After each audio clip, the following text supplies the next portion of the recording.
Hello, and welcome to 3 True Hospital Stories. Let's get started.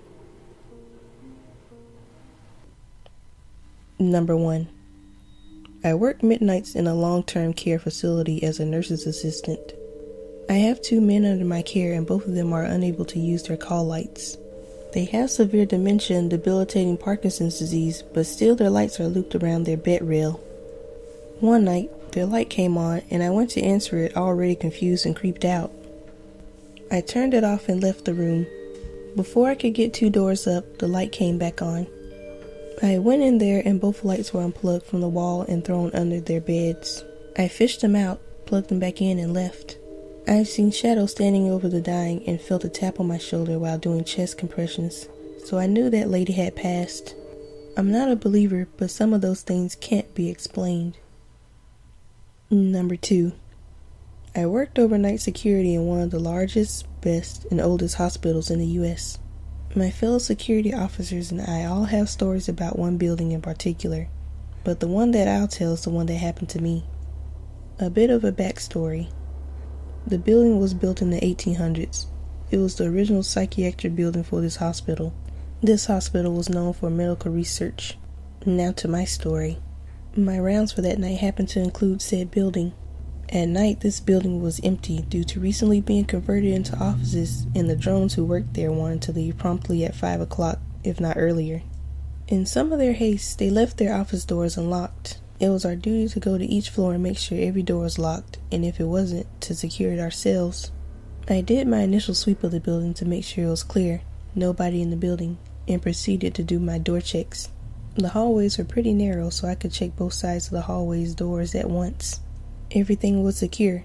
Awesome. Time for the next door. I exited the 2 sets of doors from the dead-end office and stood absolute frozen from what I saw. Every door was ajar. Set perfectly so their own weight wouldn't cause them to shut again. And one wheelchair at the end of said hallway facing towards the steps. I had heard other security officers outright reject the set of rounds due to strange stuff happening there, but I laughed it off until that night happened. Never took those rounds again. Number 3. I worked at a hospital doing transport for a couple of years. The transport home base was in the basement of the building, also where all the laundry is done. I hated working late nights after this incident. On this particular night, I was the only one in the basement when I heard whistling at the end of the hallway by the elevator.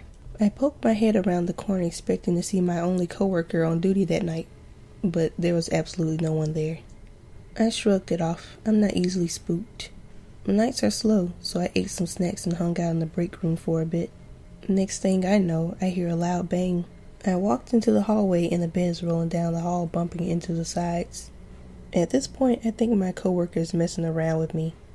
I radio him and he says he's upstairs in the cafeteria. I still don't believe him and I think I'll catch him in the act.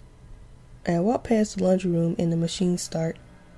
Pop my head in there expecting to find him, but it's completely empty. Okay, starting to get a little nervous. I walk into the laundry room and the machines completely stop.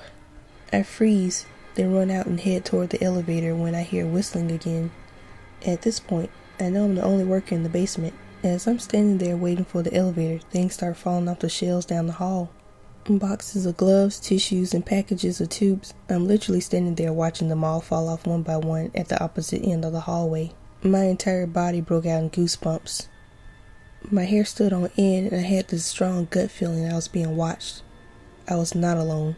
As I'm getting into the elevator, I feel what feels like someone brushing my arm. I went upstairs and found my coworker in the cafeteria. I freaked out to him. I got out of there and transferred soon after that. The creepy thing to add to it is that I usually whistle mindlessly to myself at work. It was almost as if the spirit was mimicking me. Creepiest feeling ever. Hey you guys, so I really liked the last story. I thought it was pretty creepy. I had some paranormal experiences happen to me too, so I might narrate my experiences in future videos as well.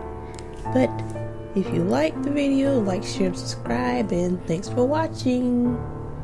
And lastly, you may be watching me, but who's watching you?